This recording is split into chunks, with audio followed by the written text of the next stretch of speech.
Our incident commander deputy is Rob Allen. He's here to speak to you today about the overall operational plan. Rob Allen.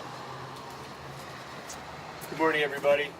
I'll start off with a little bit of some confusion you might have in how we name things. We're calling it Chelan Complex right now. It might not be sometimes just referred to as the Reach Fire. They're one and the same. Overall, right now, the fires that the Pacific Northwest Team 2 is taking care of. We've got the Blankenship fire up to the north. That's looking good. Wolverine's looking good. They're both had small acreage gain on those two fires, but they're burning within the area we expected them to burn in. So we're happy with what's going on up there.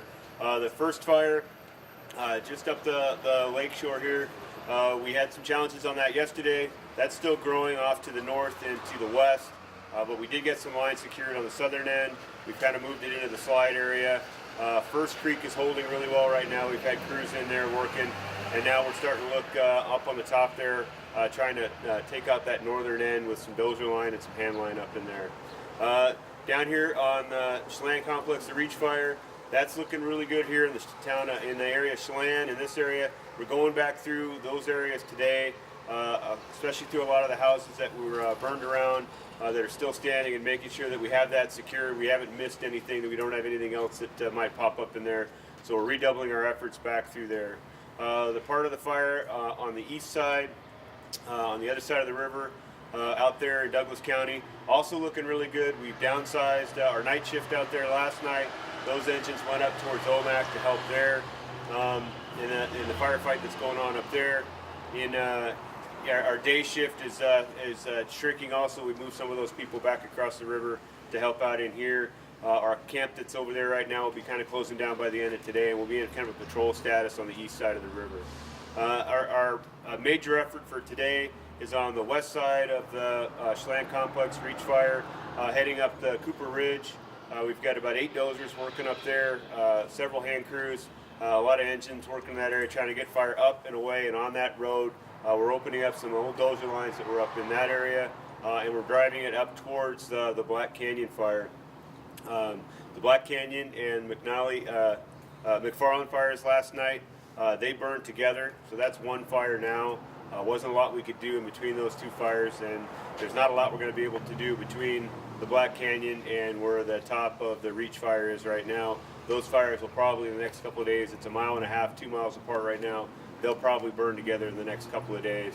But we're working really hard to secure that west flank today in advance of some of the challenging weather that we have coming up. Things are going to be getting a little dicey here the next couple of days. We're in a red flag warning today, red flag warning for tomorrow.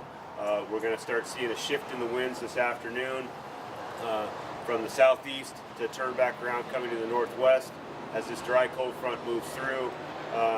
The smoke will probably lift out of here as the air becomes a little more unstable, and for the next couple of days we're going to have some challenging with some higher temperatures. Perfect time. Some higher temperatures, lower RHs.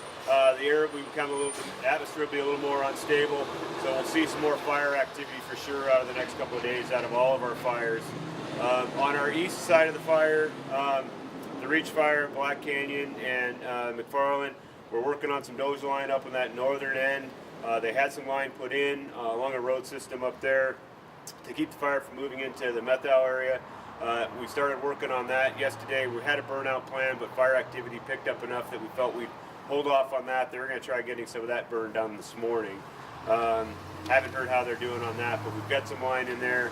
The rest of our east flank, the fire is backing into the old Carlton fire from last year and the Goat fire along that area. We're using that as kind of our area right now to keep the fire from coming into and affecting that road there, Petraeus and those other areas.